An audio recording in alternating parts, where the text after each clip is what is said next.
Alhamdulillahi Rabbil Alameen. والعاقبة للمتقين والصلاة والسلام على رسول الله وعلى آله الطيبين الطاهرين المعصومين المظلومين ولا سيما بقية الله في الأراضين أما بعد السلام عليكم ورحمة الله. So I want to kind of explain the background of how we came up with this session. It's a product of my dissertation research, which I just finished, alhamdulillah. I finished writing and everything over the past 7 years. I've been working on the history and philosophy of Shii, Dua, and Ziyarah literature. So looking at it from two dimensions, looking at it as a textual genre, and the history of that textual genre itself. And its early origins, and then studying the texts themselves. So what do some important texts tell us, and could this possibly, and does this indicate to us why this literature is so important, or at least has been dispersed and distributed so widely across various Shii communities throughout the centuries. So this is a product, a lot of what I'll be presenting is the product of my dissertation research in a very, of course, summarized form, obviously, because a dissertation is closer to about 250, 300 pages.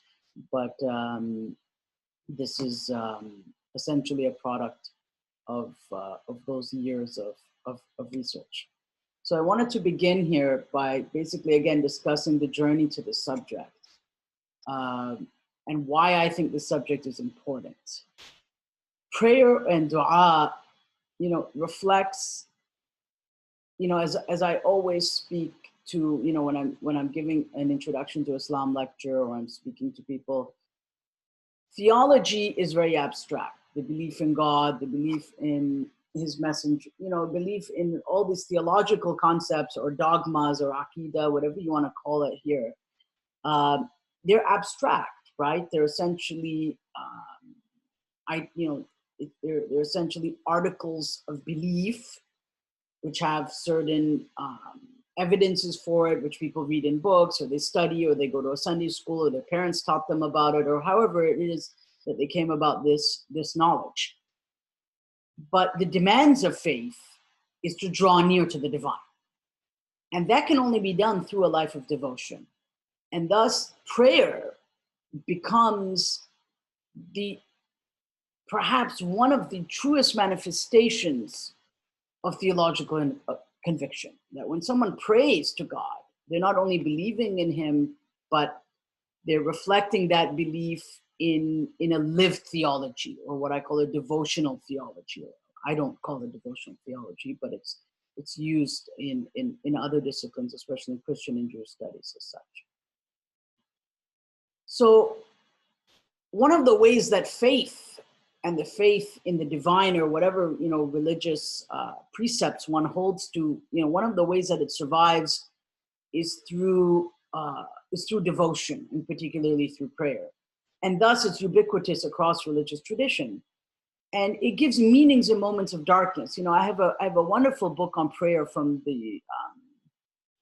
about 1920. It was its original first edition. And the priest who wrote an introduction to it, spoke about the horrors of World War I and the aftermath of that war and all the things that occurred during that war. And how, if it wasn't for prayer, or now, if it wasn't for prayer, the believers or the devout would not really know how to make sense and deal with the darkness of a destroyed Europe, of a Europe that has been brought to its knees as a result of years of destruction and war. And prayer really becomes the most archetypical or paradigmatic manifestation of faith. And that prayer, of course, takes many different forms. And for the, for the subject at hand here, we're looking at the devotional literature of the Shii tradition, but we'll also, look briefly at the Sunni tradition as well. And seeing how ubiquitous it is within the tradition, how widespread it is, I began to ask myself certain questions, such as, what are the sources? Are they authentic? What does the word authenticity even mean in relation to this genre of literature, which is dua and ziyarat, or this, the general corpus of devotional literature? And then, do these questions even matter? Right? Because if these texts are believed to have come from divinely inspired figures, such as the Ma'asumin, such as the Prophet and the Ma'asumin, then how people recite it as such. So does the question of authenticity matter, and how do we approach it? This is, of course, a complex subject, but I think it's very important to broach it, at least in a summary fashion. And then moving on from that, how do we study a devotional text? So now we have a devotional text in front of us. Let's say it's Dua al-Qummi, Dua al-Iftitah, Dua al-Nudba, Ziyarat al-Yasin, whatever it is, right? I mean, so many of them, Ziyarat Ashura, and on and on and on. How do we study it, right? So we're between two things, between history and textual study. So we want to understand the historical provenance of it, and then we also want to understand what the text says. So we need to look at two things that are very important, which is the source and then what the text actually says.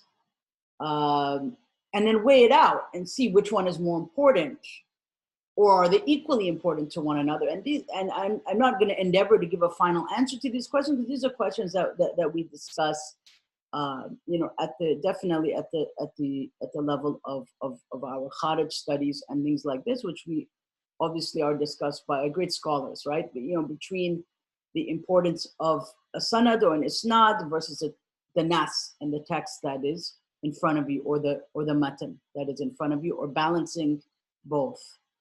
And then looking at the dynamics of its transmission. And of course, when studying the text, I begin by looking at the philology, by analyzing what the text actually means. And what we're going to endeavor, what I endeavor to look at, and what we'll be discussing, is the history of this tradition from the period of the Imams to Shaykh Abbas al-Qummi. Shaykh Abbas al-Qummi, of course, died in 1949. He was one of the greatest scholars of hadith and tradition and even history of his age. He was a student of Nuri Tabrasi, who himself was an absolute, a giant scholar. Both of them hailing from Iran, settled in Iraq. And it was, quite an incredible relationship that the two had. Nuri Tabrasi, his teacher, of course, had an intense interest in dua and ziyarat, as we see from the text that he has compiled. And we can, of course, see vestiges of this in his Mustadrak al-Wasa'il, which is a multi-volume hadith work that he had compiled. And we see essentially, when we look at Abbas al-Qummi, rahmatullahi ta'ala alayh, who, alhamdulillah, my teacher was one of the last students of Abbas al-Qummi. So I'm very, alhamdulillah, very blessed to have a connection to Abbas al-Qummi through one intermediary, through one of my teachers, who was a student of Sayyid Abul Qasim al-Khuy, who as a young child, maybe about 10 or 12, began attending the sessions of Abbas Qummi just before Abbas Qummi died and passed away. And coming to Abbas al-Qummi, we see what I call the arc of history spanning 1400 years. We see 1400 years or so of investment, of scholarly, intellectual, spiritual investment in this literature. It obviously means something. It's obviously extremely important. It is evidently of of paramount significance and import to Shii intellectual and spiritual life. And it cannot go unnoticed. And it has never gone unnoticed by scholars, of course. You know, among the scholars, we know this, but I think it is often something that is that is viewed as being parochial slightly by some, or being something that is, you know, a little bit of an unknown territory, especially because most of the, you know, of the studies, especially in the West, focus more on scholastic theology, you know, other forms of study such as imamology and other subjects like this. So we see a continuous tradition, and we also see something extremely important here, which is liturgical material, that is dua and ziyarat for our purposes here, becomes very much intertwined with the history of hadith. So this is very important. It's something that I want to emphasize to you, that liturgical material and its history, its transmission, its writing, its passing, the act of passing it on from one generation to the other, becomes intertwined and meshed with the transmission of hadith literature. And perhaps to a certain extent, we can't even differentiate at certain times between hadith and liturgy, except that liturgy would be a subgenre of hadith, as Abbas al-Tehrani explains in al-Dhari'ah. We'll get to who Abbas al-Tehrani is later, so don't we'll discuss that a little bit later. And then we come to this literature, and we see that some of its most important,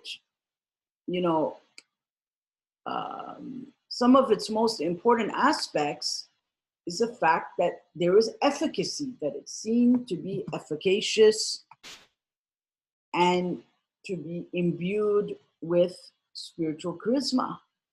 And what do I mean by this? What I mean is that if these texts or these traditions of supplications and devotions to the Imams were not imbued with something magical and something special,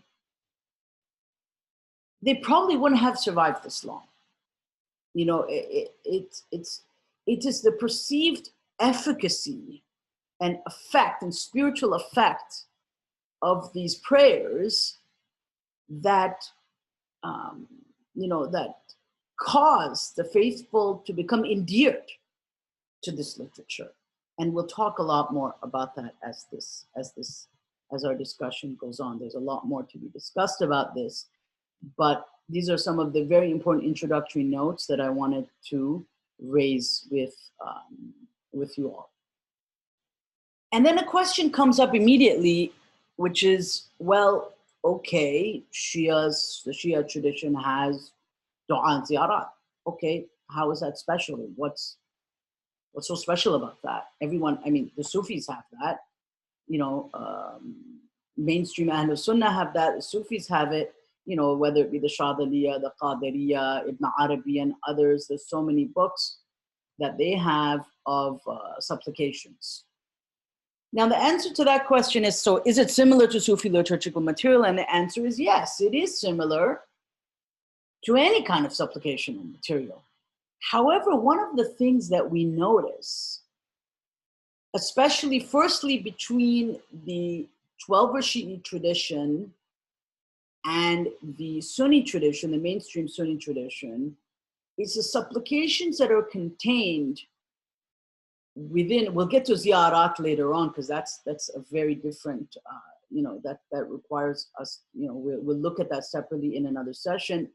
But the dua literature that is found in the Shii tradition, beginning with, of course, with Musfal al-Tahajjud and earlier sources like Kafi, so going forward, all the way, from to Abbas al-Qummi and Mafatih al-Jinan, the content, length, depth, the tropes, themes that are found in these texts are not readily available within the mainstream Sunni awrad literature or dua literature. So for example, if we were look at Nawawi's, you know, one of the great scholars of the Sunnis, of Sunni literature and Sunni scholarship, Imam al-Nawawi, his book on dhikr and adhkar and dua, okay, we read it, short supplications. If you want, if you have this, read this. If you have this, read this. Couple of lines here and there.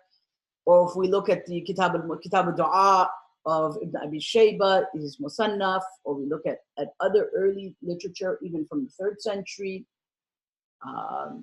of these, from the Sunni canonical literature, the supplications are very short. They're short. They're still very beautiful in their succinctness, obviously believed to be transmitted from the Prophet, or for them as well from Sahaba, you know, and so on and so forth. And then, of course, some of the Sufis, you know, transmit supplications from Ma'mun, for example. Abi Khalaf al-Tabari, is that Abi Khalaf al-Tabari? Yeah, I believe Abi Khalaf al-Tabari, one of the Sufis of the 5th century, he transmits supplications from Ma'mun al-Rashid of all. Imagine the Abbasid Khalifa. So, you know, their sources are very different. And also the nature and the genre of the supplications that we find in those texts. Now, of course, in the case of Tasawwuf and Shiism, or Shiis and Sufis, their devotional material comes from those that they view to be spiritual masters. And thus the devotional material, let's say, of the Qadariyah or the Shadiliyah, or even those of Ibn Arabi, are seen to be endowed or imbued with some, you know, miraculous power or some kind of special spiritual aura that surrounds those texts. But again, when we look at it in terms of its history, volume, profusion, distribution, emphasis, you know, the 12er Shia tradition is uncanny in this regard, and this is something that you know, that many scholars have pointed out, both within the academy, you know, both within the Western Academy and the Hausa. So let's look at one case here of what I mean by efficacy. So, right, we're trying to understand how and why this tradition is important. So there's a story of Abu Hamza Thamali and his son Yahya. The son Yahya broke his hand, and he went to the doctor, and you know, Abu Hamza took his son Yahya. Abu Hamza, of course, was the companion of the 4th and the 5th Imams, salamullahi alayhim. And he took his son Yahya to the doctor, and he's at the doctor, and the doctor walks off to get a cast or some kind of bandage for the boy's arm, and he returns to Abu Hamza and Yahya, and he sees the hand is healed. So he goes to put a bandage on it, sees the hand is healed, and he says, you know, he said, it's not surprising to see that the Shia use sihr or magic. Basically, he's trying to say that, you know, the only way you could have done this is through some kind of black art or some kind of, you know, something off the book, so to speak. You know, some kind of black art you use to heal your son. And you know, and the first part here is very important. Is very important to look at. He says, it is not surprising to see your use of magic of the Shia. This is very, very, very, very interesting here. So again, there is some association between Shia and magic, right? Which is quite fascinating.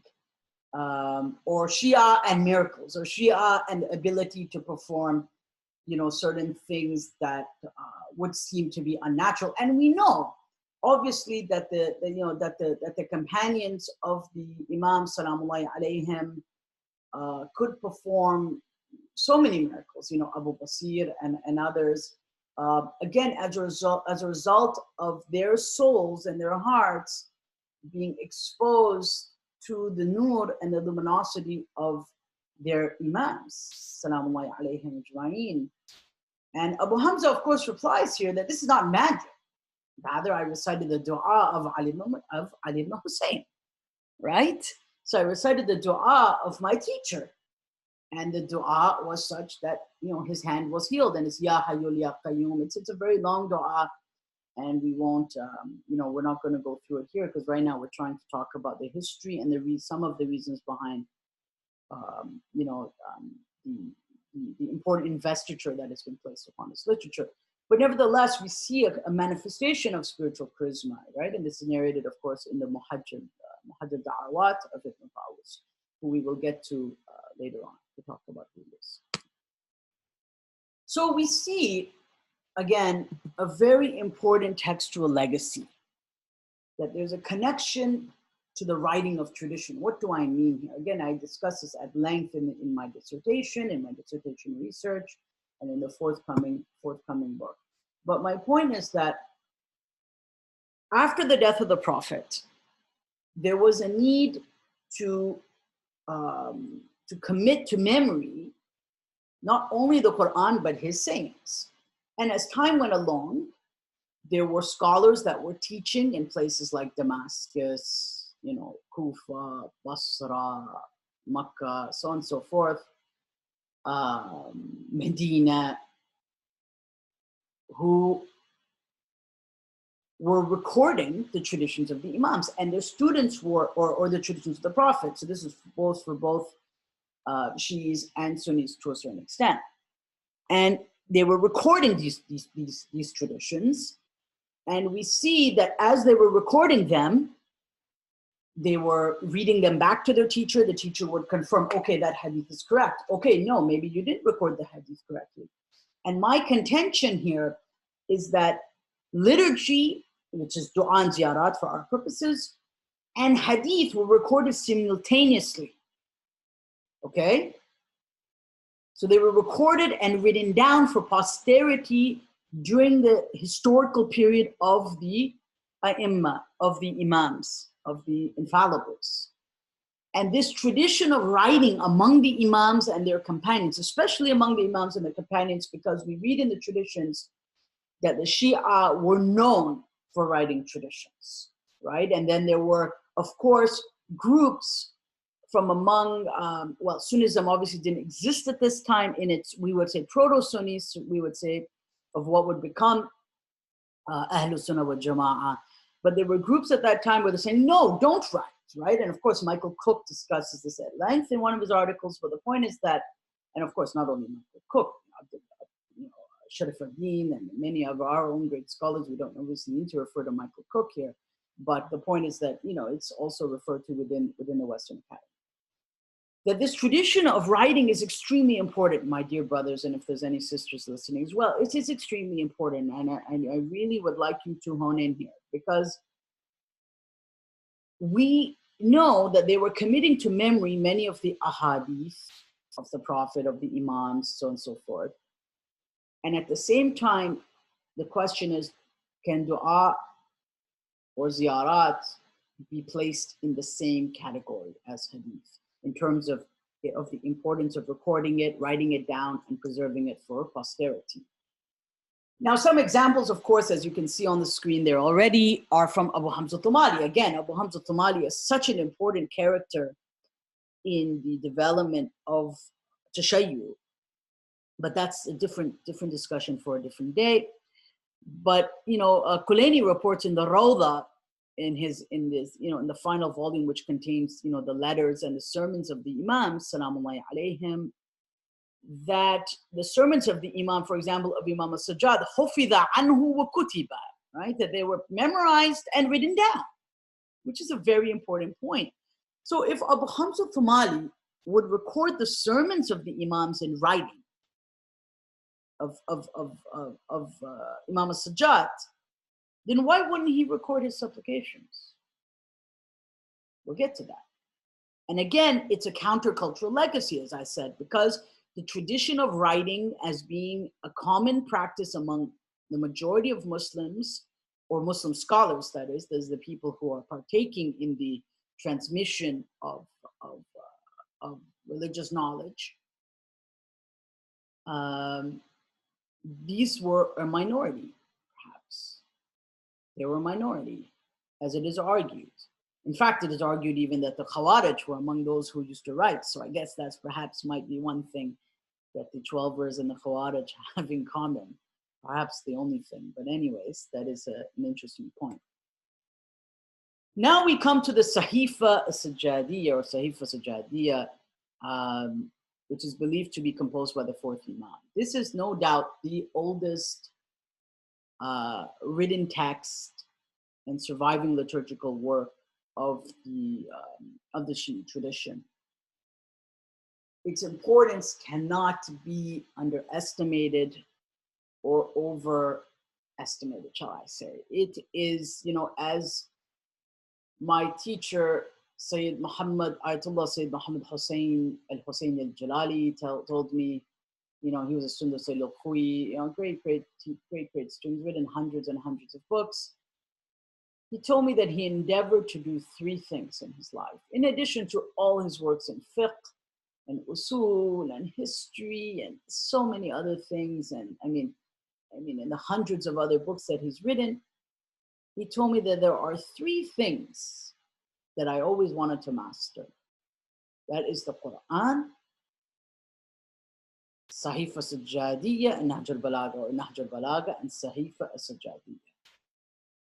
And this is known. It is known from the earliest periods that that this is an extremely important book for multiple reasons. I mean, it's not only for one reason, as I said, for multiple reasons. This is an extremely important book, believed to be, these supplications were believed to be put together by the fourth Imam. And we see, its textual and its historical legacy is quite incredible. As Allama Majid says, there are 60,000 turuq for it. Turuq meaning, here he means turuq meaning 60,000 in terms of licenses that are given and the way various scholars connect back to the Sahifa. I'll explain what this means. And 100 separate isnads that are separate chains of transmission ending at the fourth Imam. Thus, there's no doubt that the text of the Sahifa is mutawatir. It is transmitted to such an extent, repeatedly through different chains of transmission, that it would be impossible to deny it. In some senses, the Sahifa, in some senses, not entirely again, so I'm qualifying my words, could be compared to the Quran and the transmission of the Quran. It is that widely transmitted and that widely known in the early traditions, later traditions, especially in terms of the number of pathways or chains of transmission that end with the fifth Imam and the fourth Imam transmitting the supplications of Sahifa Sajadiyya. And again, these are not isnads for each supplication or chains of transmission. They are for the entire text, meaning the text was composed, written, and transmitted as a whole text, so not for separate supplications. This is also a very important point, which means that it was a compiled text or a written text, not a bunch of supplications that somebody put together and called the Sahifa Sajadiyya. No, it was a text put together by the fourth Imam. And we see, of course, there are isnads of Shaykh Tusi. Shaykh Tusi, of course, is the founder of the Hawza of Najaf al-Ashraf, one of the greatest scholars of of history. The compiler and writer of Tahdhib al-Ahkam and al-Istibsar, which are two of the four canonical, or not say canonical, but two of the four most important books of Shii Hadith, of course, a theologian, a usuli, a jurist, a faqih, someone whose impact upon the Shii tradition is unimaginable. And we'll talk more about him when we talk about Islam al-Tahajjud. And then, of course, people like An-Najashi, the famous scholar of Rijal, who was a contemporary to Shaykh Tusi, the famous Muhaddith. He has a Sanad, Muhammad bin Warith. These are all very important scholars who have separate chains of transmission for the Sahifa Sajjadiyya, or Sahifa al-Kamila, it basically means the scroll of Imam Zain al-Abidin, the scroll containing the supplications of Imam Zain al-Abidin. There are at least 1,500 different manuscripts in public and private libraries. Again, 1,500 is a minimum I'm putting at. This is just on my bit, I'm looking at various Iranian and Iraqi libraries. Not to mention those that are found in the West, of course. The earliest manuscript now, this is a fascinating discussion here, is from 416 Hijra. It was copied in the year 1025. And as you could see here, it was copied by a non-Shii or non-12er Shii from Khorasan, most likely. Al-Haythami, Al-Ilzami, we don't know his full, we can't really find too many biographical details about him. But this copy of Sahifa was endowed to a library in Khorasan in the year 468. In fact, alhamdulillah, I've been blessed to have a full lithograph of the original text, which is in the library of Imam Ali ibn Musa Rida, which is Astan al-Quds al-Radawiyya, in the city of Mashhad, Iran. And it's a very, very beautifully written text. Again, 416, this is very old. So this is the oldest surviving manuscript of the Sahifa. Of course, we don't have any from the time of the Imams. We don't have anything surviving from their age, from them in their writing or anything of that sort. But its transmission, very interestingly, is from a non-12er Shii, which again demonstrates that it was widespread. And one of the subjects that need to be examined is the transmission of the Sahifa through the turuq and isnads, or chains of transmission of non-12er Shii, so both Zaydi and Sunni. And it also shows that the book was kept in the library of madrasa, which is also very important. This is also very important because this is 3 years after the death of Shaykh al-Mufid. So just to put it into context as to how early this Sahifa is. Again, it gives you an idea of how important, how early this tradition is, how widespread it is, and how there are some archaeological vestiges of the Sahifa that we have from 416 AH. Now, according to Sayyid Hasib al-Rajurdi, Sayyid Muhammad Hussain al-Jalali, and others, these are some of the luminaries of the Hawza. Of course, Sayyid Hasib al-Rajurdi is much younger, but Sayyid Muhammad Hussain al-Jalali, of course, is one of the most senior muhaqqiqeen and scholars of the Hawza Ilmiya today. Living today, he would be in the same rank as someone like Ayatollah Jafar Subhani. From what we understand, this Sahifa Sajjadiyya from 416 Hijra was collated, meaning it was compared. So it was copied, and when it was being copied, it was copied from or compared to the Sahifa of Abi Ali bin Muqalla. This is a fascinating discussion here. Ibn Muqalla, of course, was contemporary to the Caliph al-Muqtadir, and he was a Shii who was eventually killed, and he formed the inner circle of the Abbasid Caliph al-Muqtadir's political elites. Basically, he was among the political elite of the Abbasids, and would have been contemporary 940 CE. Yeah, so he would have been contemporary to the 11th Imam. And in fact, some of the earliest supplications were copied by Ali bin Muqalla. And he's a very important copyist in the early tradition, because we have sayings in Arabic literature. Hada khat, Ibn Muqalla, for example. So he was a very famous Shii copyist who was contemporary to the historical period of the latter Imams. And we have another example of supplications that are believed to have been copied by him, which is Ad'iyatu Sa'at, which are the supplications to be recited at each hour. So that, at each hour of the day, there are supplications to be recited. Of course, working on a 12-hour day, again, corresponding to 12 Imams. This is just fascinating. Anyhow, and this is very, very interesting. Of course, this is narrated. These supplications are narrated from the sixth Imam, but it is believed that a copy of it, a physical copy of it existed at the time of Ibn Allah, and he had copied it, and then that original was available to Shaykh Tusi, of course, who died, who was about 100 years or so later. Actually, Ibn Qalla would have he been contemporary of the 11th Imam? Probably not, slightly after, but in the early part of Ghaiba nonetheless.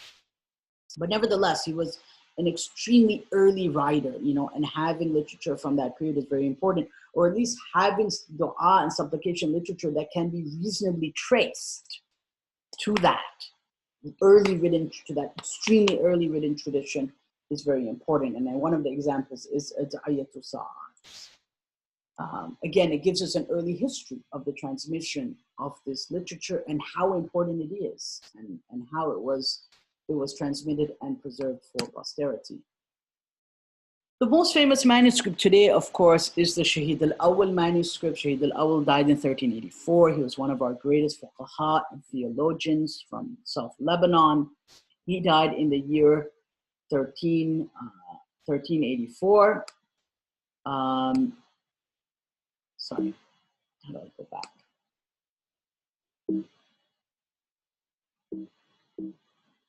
So he died in the year 1384, and he copied the Sahifa Sajadiya, and it's very, very, very, it's a very important point. There, now I can go back. Sorry about that. So his manuscript, rather, was copied, and it has chains going back to the early period. Again, this is important. To the average person, it's like, okay, whatever. So what? Shahid al-Awwal, who was Shahid al-Awwal anyways? Muhammad bin Makki al-Amili is an extremely important scholar. He's someone whose works today are formative. He's very important. And, sometimes if you're in a bahth or a discussion, or even in dars, especially dars al-Kharij, to the advanced lectures, the scholar would just say, Qala Shahid al-Awwal, Shahid al-Awwal has said, right? So these are luminaries of the tradition. And this particular luminary invested a great amount of his time into the Sahifa Sajadiya, into physically copying it. And of course, why would he copy something that he is not practicing himself? And considering his life circumstances, considering the fact that he was in prison, that he was that he was tortured, that he was always under pressure from the from the Mamluk Empire of the time, which is predominantly Sunni. It's remarkable, and we'll get to more discussions of Shahid al-Awwal in further sessions.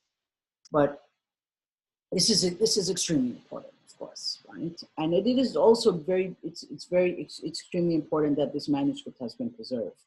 And alhamdulillah, it's not seldomly available, but alhamdulillah, I have a complete lithograph of it, which was given to me in confidence.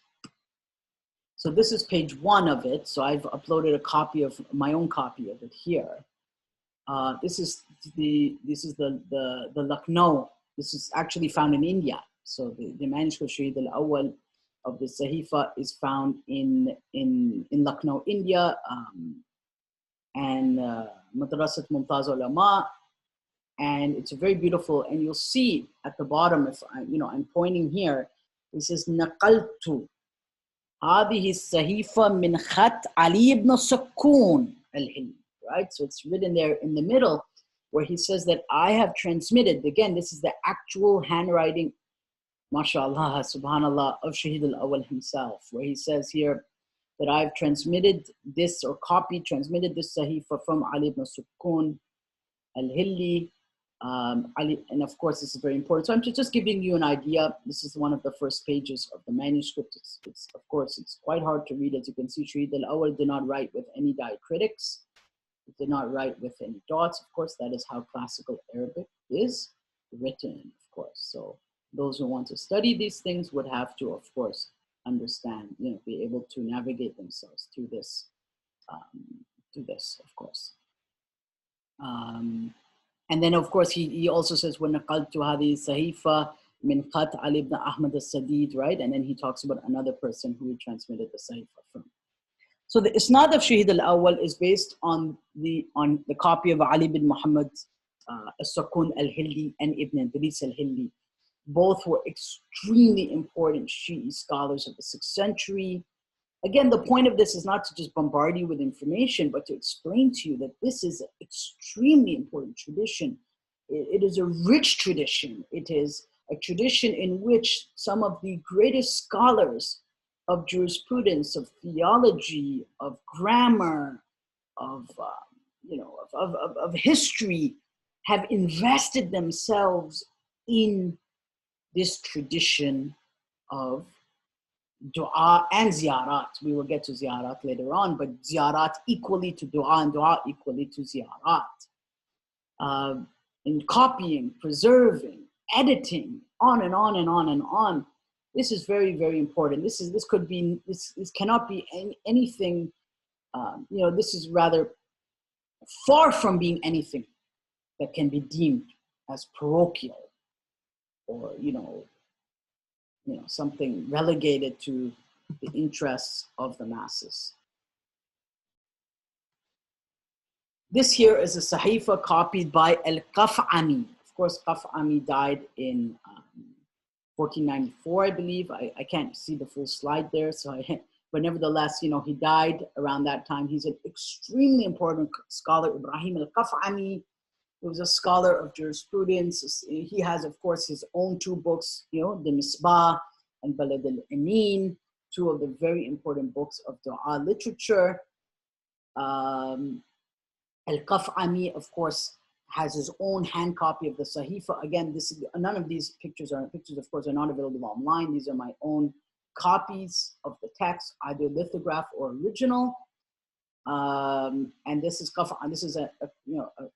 Qaf'ami's handwriting here. Again, for the people who don't know Qaf'ami, these are luminary figures. I mean, this would be equivalent to having in the Sunni tradition of al-Ghazali or al-Juwayni or as-Suyuti, people like this. These are important figures, and when such formative and important scholars of different generations, mind it, are investing themselves in the Sahifa, and as I will show and discuss in other dua literature and ziyarat literature as well, but the Sahifa is most important, it's the earliest. It gives us a sense of confidence. It gives us a sense of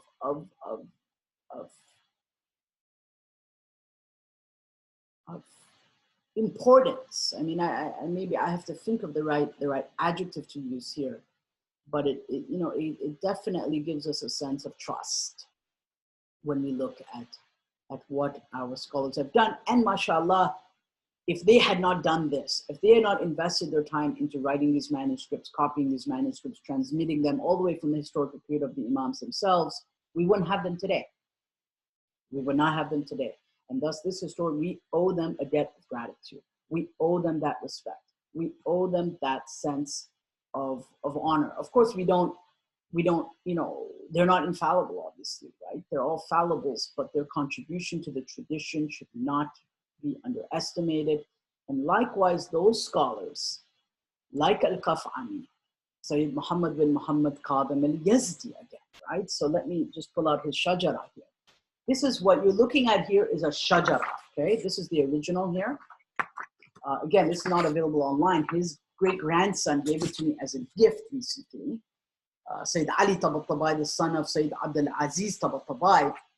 Basically, it is demonstrating how the various scholars, starting from Muhammad Baqir al-Majlisi, you'll see here, if you can read here at the bottom, I don't know if you can read it. Yeah, I think you might be able to read it here, Muhammad Baqir al-Majlisi at the bottom there. Nevertheless, I'm not sure because it was so long, right? I mean, it's such a long shajara. This is basically a tree showing how each scholar has taught the other scholar the Sahifa Sajadiyah, each one to the next one. And it's beautiful because Sayyid Muhammad bin Muhammad Qadhim al-Yazdi wrote this by hand. He must have used a beautiful stencil. So now we're also, of course, looking at the incredible art. And of course, I should remind you again here, Sayyid Muhammad bin Muhammad Qadhim al-Yazdi is the writer of Urwatul, is the writer of Urwatul Wuthqa, or he's a grandson. Let me just say it. Yeah, so he's the son of the writer of the book Urwatul Wuthqa, right? Which was one of the most important books of jurisprudence in the contemporary period, of which the scholars write commentaries upon the various maraja, such as Sayyid Sistani, Sayyid al-Khouyi, and on and on and on. So this is his son, Sayyid Muhammad bin Muhammad Qadhim al-Yazdi, who died in 1334 AH, demonstrating his multiple linkages going back to Imam Zayn al-Abidin. Again, you could see, I mean, to all the various scholars. Now, in order for these linkages to occur, in most cases, the Sahifa would have to be read aloud to a teacher. The teacher confirms that you have understood the reading, you have read it correctly, you have not made any mistakes, and he gives you an authorization to copy it. So imagine the amount of work that was put into that. And here we're speaking about fuqaha. These are the maraja and the jurists of 12 Shiism whose spiritual tradition and mantle of spirituality, you know, is built upon texts like the Sahifa Sajadiyah. And this is very, very, very important. Of course, all of this needs to be studied in depth. It needs to be looked at. It needs to be examined. And inshallah, if Allah subhanahu wa ta'ala gives me the tawfiq for you know, for more life, then I will inshallah continue that work, inshallah. And I'm of course very grateful to Sayyid Ali Tabatabai, the son of Sayyid Abdul Aziz Tabatabai, who of course is from, you know, I think the great grandson of Sayyid Qadhim al-Yazdi, gave this to me as a gift. May Allah bless him and his father, inshallah. Of course, Abdul Aziz Tabatabai, just to give you a context here, was one of the greatest scholars of hadith of the past, you know, of the 20th century. So you see the isnad tree continues here, and it goes all the way up to Ali ibn al-Hussein, right? And then going down through various linkages. Again, look at the art of it. I just took a picture of this today on my table. Of course, I wasn't able to scan it nicely. I'm not sure how to do that, but it is quite beautiful. So after that, of course, we see that there are numerous addendums written to the Sahifa Sajadiyah. Now, these addendums, you know, the addendum is known as Ukhtu Sahifa, Ukhtuha, right? The sister of the Sahifa. So there are numerous supplications of the fourth Imam, Salamullahi alayhi, which are not included in the Sahifa itself, okay? And the scholars such as Hur al-Amali, Mirza Abdullah Afandi, Mirza Hussain Nouri al-Tabrasi, Sayyid Muhsin al-Amin, compiled addendums to the Sahifa. So they call the Sahifa Thaniya, Thalitha, Rabi'a, al-Khamisa, the fifth one. So the second, third, fourth, and fifth.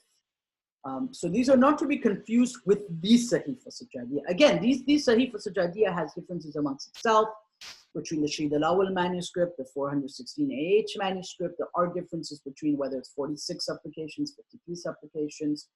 But nevertheless, even in the 416 AH manuscript, we have about 46 supplications. So a good chunk, majority of it can be traced to an early period. And if that copy can be linked to Ibn Muqalla, who was writing, you know, in a much earlier period as well, we could, just from an archaeological perspective, to a certain extent, have confidence in it, in addition to, of course, to the multiple isnads that have been presented in this regard. I think there was one other point I wanted to make, which let me go back. Yes, There's one other point here, sorry, I had to go back here, which is the work of Sayyid Mawahid al-Abtahi al-Marhum at Muassasat al-Imam al-Mahdi in Qum. Today, I would say the most important edition of the Sahifa is the edition done by Sayyid al-Abtahi, Mawahid al-Abtahi. His edition of the Sahifa takes into account numerous manuscripts. I mean, the way he has charted out the isnads and the chains of transmission, it's just Allahu Akbar. I mean, rahimahullah, you know, it is so sad that I was in Qum some years ago, and it was on Shari al-Kulpaygani when I went to go to see him, and I think, you know, I just saw him from afar. I didn't get a chance to sit with him because he was, you know, I was told by many people to go to see him, especially by one of my teachers in Najaf. But nevertheless, I never got to meet him. But the work of Sayyid Mawahid al-Abtahi of the Sahifa, his copy of Sahifa Sajadiyah is very important, published by the Imam Mahdi Institute in Qom. So I just wanted to make that point. So. And then again, there are other early written texts. There are other very early written texts that are important, such as Du'a al-Muhimmat, which is a supplication for exigent circumstances. Al-Mufid and Tusi report, for example, again, Sheikh al-Mufid, Sheikh Tusi are scholars that lived in the early stage of the Ghaiba of the 12th Imam, so thus they are extremely important scholars, and their collections are very important. This is in their Amali, which is, you know, their lectures that are recorded, known as the Amali. Imam al-Sadiq showed his companion awraq, pages from an ancient scroll. And in that was a dua of Imam al-Sajjad, right? Which he would recite during difficult times, during difficult situations. This is again, very, very interesting, right? So Imam al-Sadiq has his scroll. He shows it to one of his companions, you know, for a supplication to be recited, a dua al-Muhimmat, right? And again, it's all this indicates that there is a rich and early tradition of supplication. And it's extremely important. And this is just another very, very simple example of that, of its early history. And then we have, of course, the famous book known as Ziyarat Ashura, which is quite funny that it's a secret, yet it's so famous, which is the secret supplications going back to Imam al-Baqir. Sorry, of course, there's a typo there. It's Imam al-Baqir. With his sanad going back to the Prophet himself. Again, there are numerous isnads for this, brothers. Again, the people who know about these subjects, the muhaddithun and ahlul hadith and ahlul tahqiq and the people of research and hadith, we know, you know, our teachers know about all these things. They have studied them, they understand them. Alhamdulillahi Rabbil Alameen.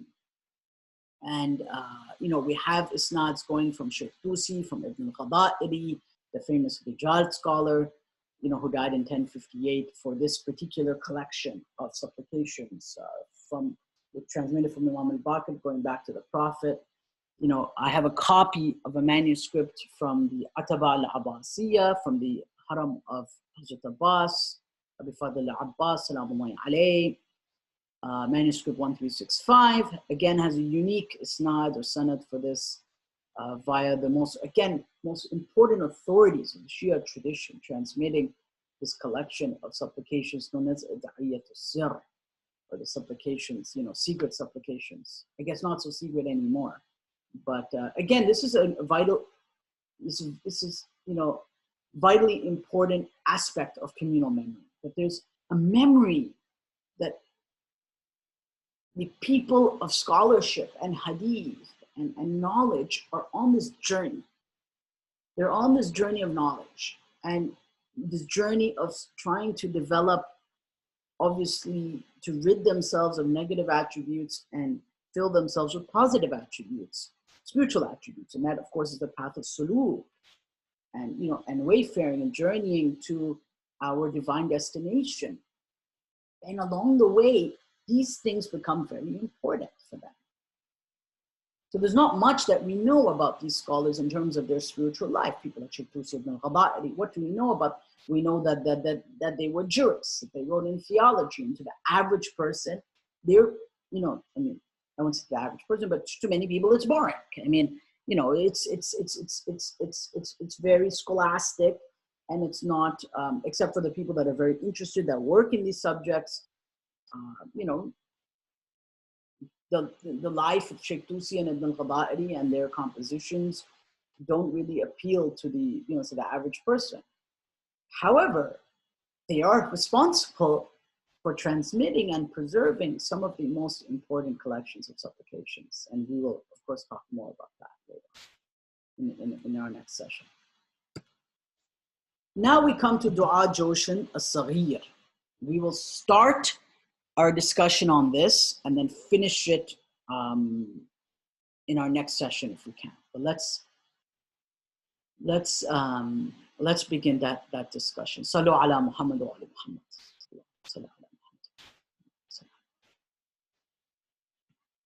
So Dua Joshan as-Saghir of Imam al-Kadhim salamullahi alayhi is described by the scholars like Agha Bazul al-Tahrani, Sheikh Mahdi al-Asifi, who of course is marhum, passed away recently, and other scholars as well, as being one of the most important paradigmatic examples of reading supplications.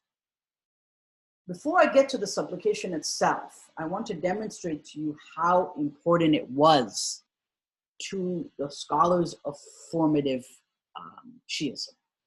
We see Abi Ali al-Tusi in the year 511 or 1117 taught the supplication in Ramadan in the year 507 or 1113, taught it to his students who then read it back to him. Of course, Abi Ali Tusi is the son of Shaykh Tusi. I don't want me to go through all these details with you. I don't want to, you know, to bore you, but these details are important, again, that are up on the screen, because it demonstrates that something that we take for granted as a dua, okay, someone's reciting it, there's a, you know, dua on YouTube, alhamdulillah, sounds nice, it's beautiful, you know, and we can recite it. This was a very serious matter. I mean, these are these are fuqaha, these are very important people, you know, in the history of Tashayyu, who are reading a single dua, teaching it to the students and having it read back to them, and then giving the students a license to transmit the dua. Right? We see, right, Abu al-Wafa Abdul Jabbar bin Ali al-Razi, we see Abu al-Fadl al-Muntaha bin Abi Zayd Ka'ka, and others, right? Abu Abdullah Muhammad bin Ahmad Shahriyar al-Khazin, and on and on. I mean, I don't want to go on into the details of who these people are, but they are extremely important. See, Abu Abdullah Muhammad bin Ahmad bin Shahriyar al-Khazin, who died 516, 1122, taught it and issued an ijazah for it in Rajab 514, 1120. And all of the four of the above state that Shaykh Tusi narrated to all of them the dua in the month of Ramadan in the Hawza Ilmiya of Najaf al-Ashraf in the year 458 Hijrah, or 1066, 2 years before Shaykh Tusi's death. Where? By the grave of Imam Ali in Al-Gharib. So they recited Dua Joshan, he taught it to his students by the grave of Amir al-Mu'mineen, salamullahi alayhi, in the city of Ghari, which became Najaf. And then from there, the dua was transformed. Right? Now, why is this supplication important? Let us look at it very briefly here, and then we will conclude.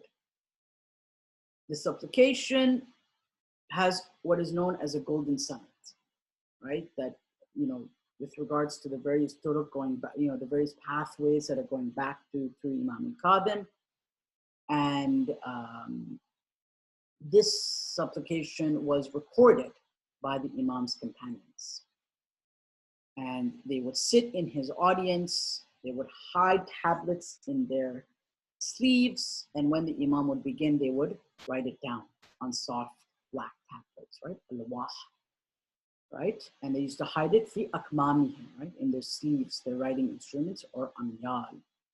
So again, this is an indication of how important this tradition is, how it is a written tradition, an early tradition, and a sacred Tradition. So now I will end there and open it up to any questions. Does anyone have any questions? And again, I apologize for the sound issue at the beginning. I'm just it's my first day, so I was just learning the, how to use the software.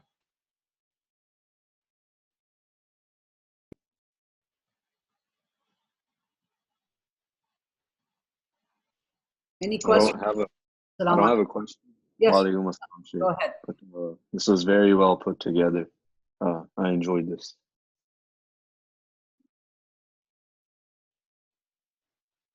Thank you. Thank you, brother.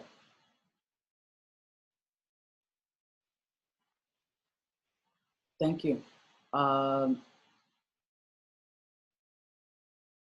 Yeah, so using Sahifa Sajadiya as a part of our spiritual spirituality, well, I use it, let me give you an example of how it has personally affected me in my life. That some years ago, I don't remember what it was.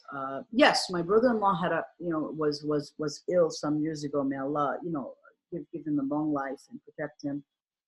And the first thing that we did was turn to the Sahifa, Dua Talab al-Hawaj, right? The dua for seeking needs. And you'll see that the supplications in the Sahifa are divided by subject, or by what it is that you need, or that relationship that you have, that you're seeking with Allah at that time.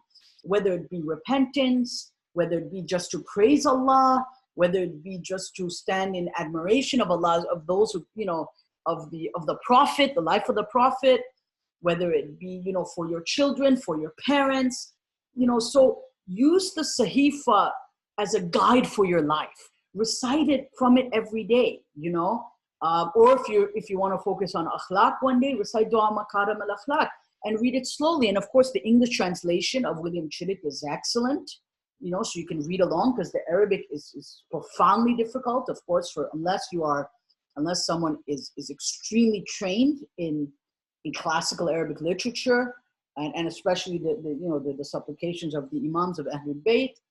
But the Arabic and English are parallel to one another for those people who, I would say for the majority, even the majority of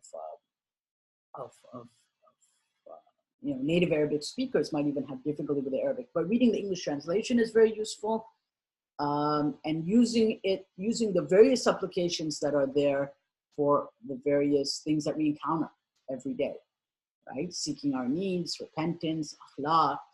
In the month of Ramadan, when we see the moon for the first time, when the month of Ramadan departs, there are some of the most beautiful supplications, the dua for the day of Arafah.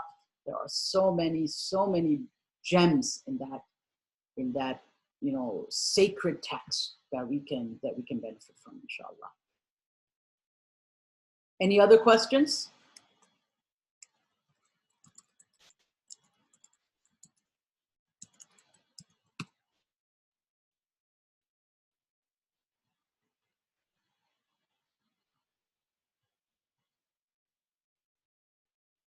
Any other questions?